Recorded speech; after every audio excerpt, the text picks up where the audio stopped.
When you hear the name Dennis Rodman, you probably think of rebounding numbers straight out of a video game, maybe his vital role as a post defender on the late 90s Bulls, his hustle and tenacity that truly exemplifies that era of basketball, or maybe even some questionable off-court antics. But what if I told you that in just his second season in the NBA, he was already the ultimate defensive chess piece, an absolute alien that could truly guard all positions from 1 through 5 extremely well, and someone who added value to his team through versatility in a way we might not ever see again. And for Detroit, a second-year man, Dennis Rodman, can find himself guarding Worthy, Magic, or AC Green. Back in 1988, the Detroit Pistons finally broke through the Boston barrier, making their first finals appearance since all the way back in 1956 when they were based out of Fort Wayne, Indiana. They were matched up with the defending champion Showtime Lakers, at the peak of their powers, consisting of names like Magic Johnson, Kareem Abdul-Jabbar, James Worthy, Byron Scott, Michael Cooper. You get the picture, this team was a force. The Pistons had a pretty deep squad themselves, and sitting on the bench ready to make an impact was a sophomore Dennis Rodman, whose defensive versatility and ability to guard whoever head coach Chuck Daly deemed necessary allowed him to change the entire dynamic of the series every time he stepped on the floor. Now, back in the 80s, statistics were a lot more limited. We didn't have things like plus-minus, individual matchup data, or even basic defensive ratings. So in going back and watching all 7 games of the series for this project, I decided to hand track a few of these things to further my analysis, and provide everyone with a more accurate picture of what exactly was happening on the court. I wasn't able to find the last 4 minutes of Game 3, but in the 140 minutes I was able to track over the first 3 games of the series, Rodman played in 136 defensive possessions, but only 27 of them were spent matched up with Magic, less than 20%. Most of his time was allocated to defending LA's leading playoff scorer James Worthy. Worthy generates almost all of his own offense in the post, and he likes to win off of quickness, so naturally Rodman's ability to slide his feet laterally and cut off potential angles caused a ton of problems. You can see it here. Rodman takes away the baseline, forcing Worthy to attack the middle, and when he does, slides back in front and uses his lower body to absorb contact and hold his ground. Although he bites on an up fake, it's still a much tougher shot over the top. Rodman's physicality also really bothered him. Off a cross screen down low, he fights to get in front and take away the initial entry pass, and once the ball does get in, notice how low he is in his stance, using that center of gravity to not give an inch of space. Defending Worthy requires a ton of work away from the ball like this because of these cross screen actions in the paint. Rodman gets caught trying to go over the top, and just when you think Worthy has a layup, here he comes flying in on the recovery. Here's another one where he aggressively battles for position and takes away the initial entry, forcing Worthy to catch the ball outside of the lane. He doesn't bite on the rocker step, slides laterally to close off a drive right, then again to take away a counter spin, doing everything to near perfection up until a foul at the end. I do think this is one problem Dennis had. He could get a bit overzealous when attempting to deny the ball, or in how he used his lower body to disrupt ball handlers, which did lead to some avoidable fouls. But I also wonder how much of that has to do with an increased aggression level, knowing that he's not a big minute player to begin with. Due to that post defense, he also spent some time matched up with big man Michael Thompson. He first has to get around a back screen to protect the paint, then when Kareem gets the ball, make sure there's no accessible entry, and once it gets swung to a more routine angle, he throws himself in front to shut it down, resulting in a shot clock violation. That ability to just switch across the board meant that Detroit could throw him on anyone and expect results. He starts this play on Worthy, and when he picks up Magic on a switch, there's no real advantage to attack, so the ball just gets moved to the opposite side of the floor for a Kareem post-up, and I think everyone knows what he's about to attempt.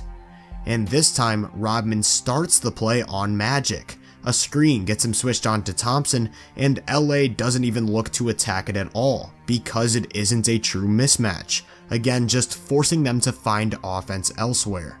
His impact didn't stop when he wasn't directly involved in the play though. Because he wasn't defending much at the point of attack, he was put in a position to wreak havoc off the ball.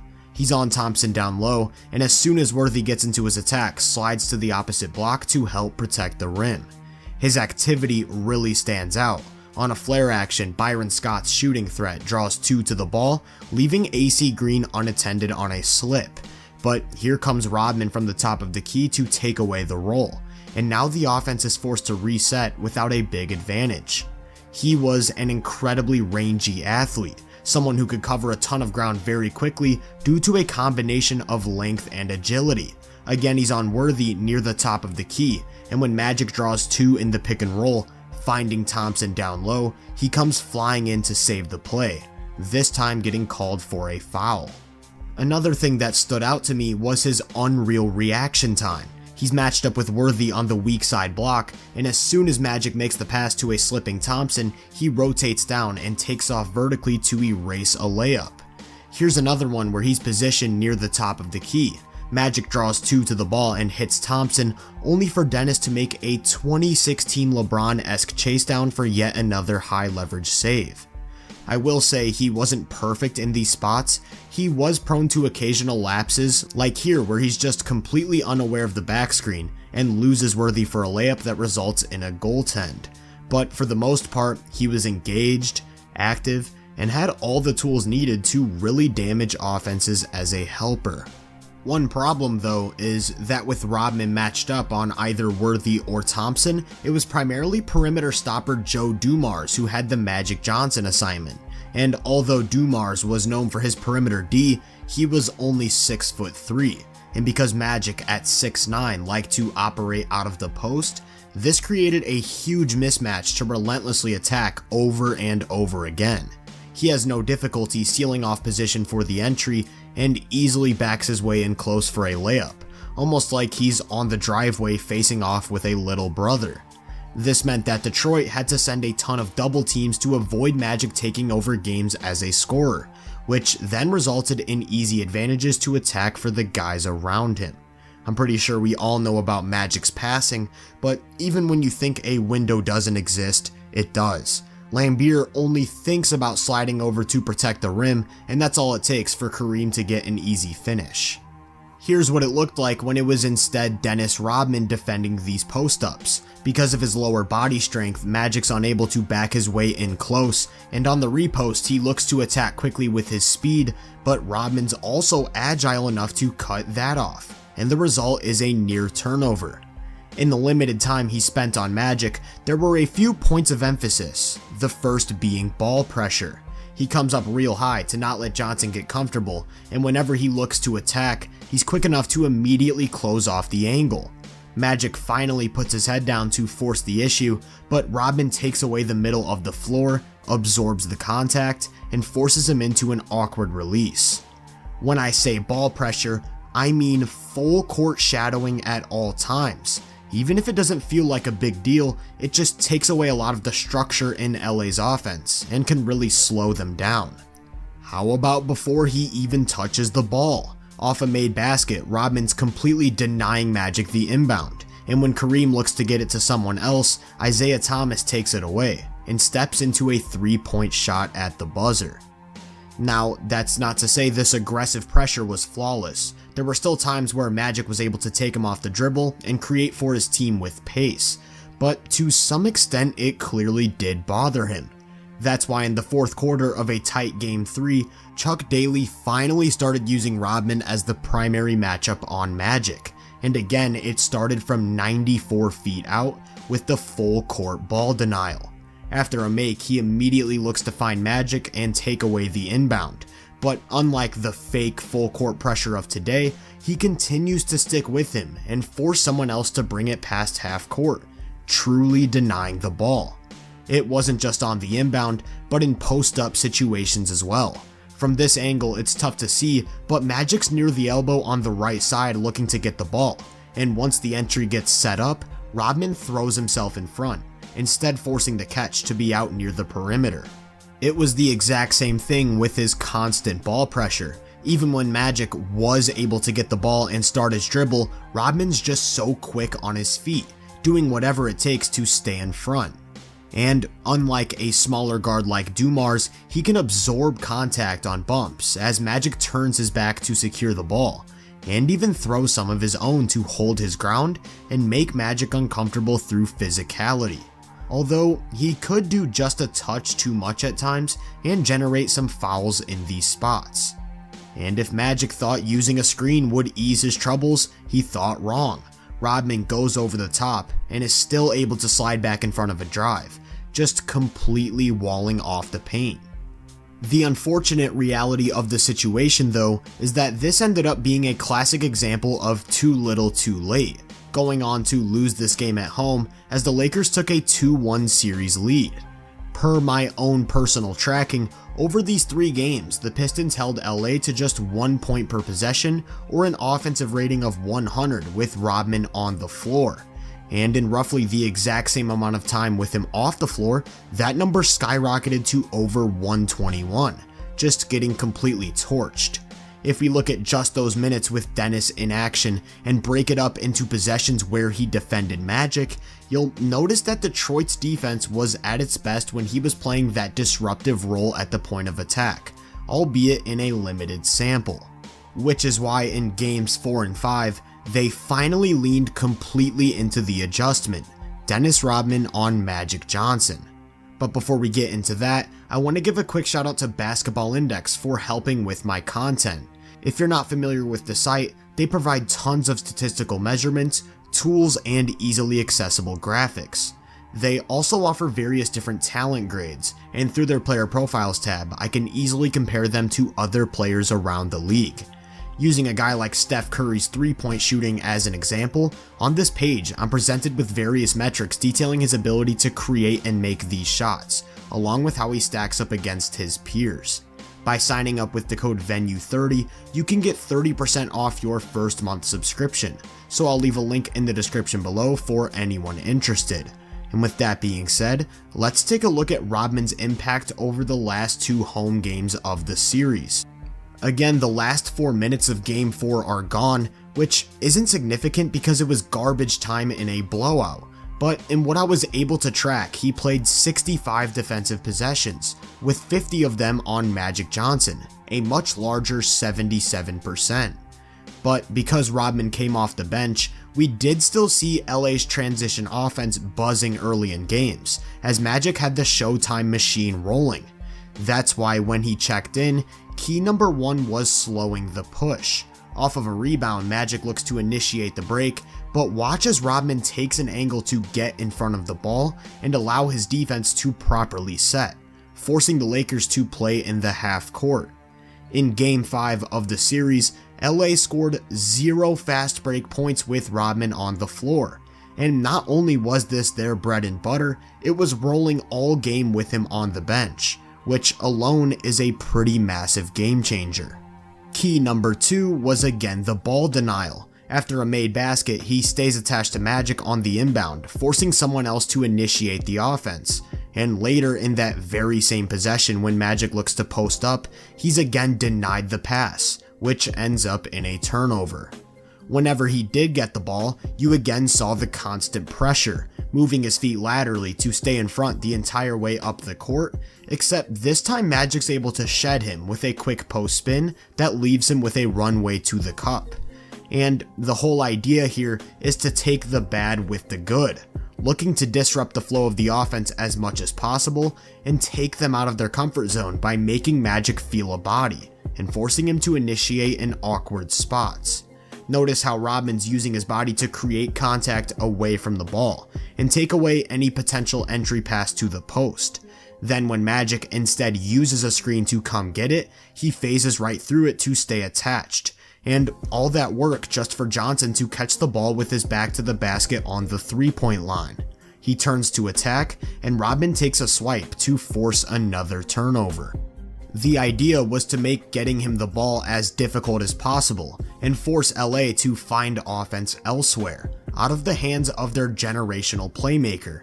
And even when he was able to set up with space to operate, Rodman's isolation defense was just a nightmare for any ball handler. So much so, to the point where oftentimes Magic wouldn't even look to attack. Instead of making a quick move to create in the post, he makes an immediate extra pass to Kurt Rambis, who doesn't even look to shoot with all that room, instead throwing another pass with no advantage. The result is an offensive foul. Now, there were still times where Magic would catch and look to force the issue, and this is when Rodman's unique physical tools and defensive skills stand out. On this one, it's his strength, an immovable object that serves as a brick wall protecting the paint, forcing shots to go up over the top of his outstretched contests. And this time it's his agility. Magic looks to win with quickness, but isn't able to create any sort of separation, and instead kicks it to Michael Thompson, who travels on a drive. That lateral quickness was truly something special. Rodman's more focused on the ball getting to Kareem in the post than anything else, which does leave a slight gap for a baseline drive. Magic takes that opportunity, but the window gets slammed shut, and the result is a charging foul. Here's another example of that one-of-one physical profile. Magic throws a hard bump to the chest before exploding downhill with speed, and Rodman's right in front of him every inch of the way. So he throws a counter spin back towards the middle into his signature baby hook, which Dennis times perfectly on the contest. Because it was so difficult for Magic to take Rodman one-on-one, what the Lakers started doing was just spamming screen after screen to try and get him some space. He rejects the first one and spins into a second, but Rodman goes skinny over the top to close off any potential drive, and the possession just resets. A second screen comes, this time illegal, to guarantee some sort of advantage, and although he can hit this shot at a pretty high clip, he'd much rather get inside, and Detroit will live with the jump shooting. Here's another example of Rodman making himself skinny to stick with the ball over the top of a screen, and when gearing up for a second use, Magic instead rejects it to attack open space. Again, nothing of substance. So for a third try, they clear out for him to work in the post. And although Dennis does everything right, sometimes the game's best offensive players are just gonna get it done. The idea behind Magic using a ton of screens was to get Rodman switched off of him. But remember, bigs aren't really a mismatch for him because of how well he defends in the post. Take this play for reference. Kareem sets a screen to pin Rodman to the baseline and force the switch before immediately posting up. Rodman fights aggressively to hold his ground and jumps the entry, but is called for a foul. So on the same possession, LA goes back to the exact same set, with the exact same switch taking place. But this time Rodman doesn't jump the pass, and when Magic cuts, he slides down to send away a layup. He starts this one on Worthy down low. The Lakers run one of those cross screens, so he picks up Michael Thompson on a switch. Thompson gets the ball in the post and is unable to back him down, so he sends it out for a repost, except that pass isn't able to make it through. It's to the point where Rodman's so good against bigs that they often wouldn't even look to utilize the switches. Instead of dropping it into Rambis, Magic elects to pull up for three over the top. And after a miss, the worm is getting the crowd involved. It wasn't just the post defense that made him so switchable, but also the massive rebounding to close possessions. His timing, quick leaping ability, and hands left him a match for anyone on the boards. The only real problem that came with Rodman switching was that it gave Magic more favorable matchups to attack himself. It wasn't Dennis who was giving up the advantage, but rather other players struggling to defend him, which was especially noticeable in minutes with him off the floor. You of course have his initial matchup in Joe Dumars, but again, he's just not sturdy enough to offer serious resistance in the post. And when the Pistons instead look to John Salley as a potential candidate, now you're giving up speed and the ability to effectively cut off Magic's drives. You might ask, well then why didn't Rodman just stay in the game longer?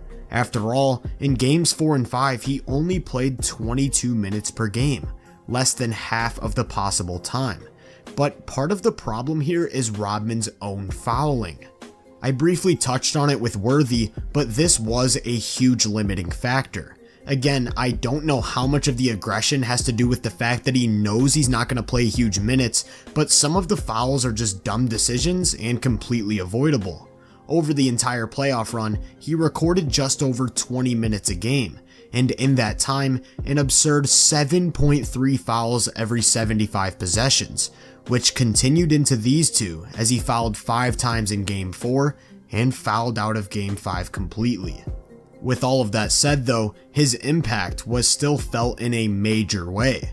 They won both of these matches, taking a commanding 3-2 lead in the series, and I can't possibly stress enough just how dominant Detroit's defense was, with Rodman on the floor giving up just 86.2 points per 100.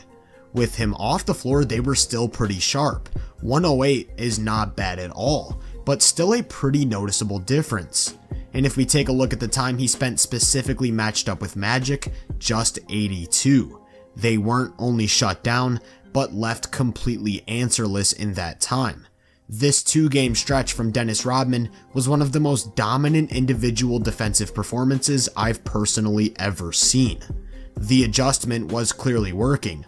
Rodman's ability to disrupt LA's offense by taking away Magic's flow at the point of attack had changed the entire dynamic of the series. So imagine my disbelief when he checked into Game 6 and his matchup was once again James Worthy. Don't get me wrong, he definitely did a pretty good job on Big Game James, holding his ground in the post and smothering a tough hook with the offhand. And this time getting caught by one of those cross screens on a cut, but making a masterful recovery to chase him down for a block. Just like in the first 3 games of the series, because Rodman wasn't at the point of attack, he was again in position to make plays off the ball, jumping lanes with sharp rotations, staying active in help to offer resistance around the rim, and although he had some really nice plays, the effect just wasn't the same. Magic set an NBA Finals record with 14 first-half assists, and the Lakers had their best offensive game of the series, with a rating of 115. It's clear that Detroit's defense was at their best with Rodman on the lead guard. So imagine my disbelief when again in Game 7, he found himself primarily matched up with either James Worthy or AC Green. Now I have a personal beef with head coach Chuck Daly, who I'm pretty sure is on record saying that he preferred to save Rodman for late in games, but in Game 7 of the NBA Finals, just come on already. It was clear in this one that whenever Dennis wasn't on the floor, the momentum was off. After leading at halftime, LA started the third quarter shooting 10 of 10 from the field, and in Rodman's first 41 defensive possessions of this game, only 4 of them were spent defending Magic, as the Lakers found themselves up 10 with just under 7 minutes left. This is when Chuck Daly finally decided to let the worm loose, and the entire game completely shifted at that exact moment. Rodman was everywhere, first with the full court ball denial. Once Magic gets the ball, the pressure and agility all the way to the other end. Switching onto Worthy off of a screen as the ball gets swung around to Kareem in the post, then quickly rotating over to take away the middle of the floor from the big man. Here's another one where he starts the play on Magic and forces them to find offense elsewhere, and when Kareem looks to attack in the post, he doubles and forces a turnover on the pass. This time Magic actually looks to work in isolation, but Rodman slides in front of his drive to shut off the paint and draws a charging call. The only real problem is that there's only one Dennis Rodman, so when he's on Magic instead of Worthy, those post-ups become a lot easier for LA's leading scorer. Just like in Game 3, too little too late is the best way I can think to describe the end of the series. In Games 6 and 7, Rodman played 97 defensive possessions, and only 21 on Magic, less than 22%. After going up 3-2, they lost both games with a chance to close, and while many will point to the phantom foul on Kareem's skyhook, or Zeke's ankle injury, I'm chalking it up to a complete and utter misuse of personnel. Over these 2 games, the Pistons had about a 110 defensive rating with Rodman on the floor, and a 116 with him on the bench, a pretty stark difference from what we saw in 2 games prior. Again, if we focus on the minutes with Rodman and split it up to look at the differences in matchup, LA's offense was at its worst with Dennis on Magic, a pretty consistent trend at this point. What if we take a step back and look at the entire series from an overview? First, let's start off with some offensive ratings. Over the entire season, the Lakers ranked 2nd in the NBA at 113.4, a great mark. In this series, that was dragged down 5 points to 108.4, pretty typical of going against a top defensive team. With Rodman on the floor, that fell even further to near 100, and now we're getting into some pretty steep territory. With Rodman on the floor and matched up with Magic Johnson, all the way to 90.8, or 23 points worse than their average. With Rodman off the floor in this series, they were actually more efficient than over the entire season, having their way with most of Detroit's units. If we look at how the Lakers offense performed over the series by game, you'll notice that they were shut down in Game 4 and peaked in Game 6 and 7. And if we compare the shape of this chart to that of how much time Rodman spent defending Magic, you see a pretty decent correlation. But again, this data just wasn't available to teams back in 1988. What about Magic's performance individually? Here you can see his averages over the season per 75 possessions, and here's how it compares to his time against Rodman in the finals. The first thing I want to focus on is scoring volume. Magic actually improved in this regard, which I think has a lot to do with Rodman's fouling. You can see the drastic increase in free throw attempts and how that correlated with improved scoring efficiency. The big thing though is the assists and turnovers, playmaking less and significantly less efficiently in this time. And because that's where he excels as a player, this completely tanked the offense. It's pretty clear to me that Rodman's ability to disrupt and take him out of his comfort zone really did some damage. There's still somewhat of a happy ending for the Pistons though, as they would go up against a more injured version of the Lakers 1 year later and sweep, winning the first championship in franchise history. But that's all I've got for you on this one. Huge shout out to Skeptic and Tape Hole Annex for providing the film used in this video. None of this analysis or hand-tracked data would be possible without footage, and I'll leave links to both of those channels in the description below if you're interested in checking out any of the 7 games yourself. If you enjoyed this breakdown, make sure to drop a like, subscribe, and turn my post notifications on to be first on more content. If you're interested in my more in-depth research, make sure to check out my website and social media profiles. You can find those links in the description. Feel free to let me know down in the comments what you think of Dennis Rodman. As always, I hope you all have a great day, and I'll catch you guys in the next one.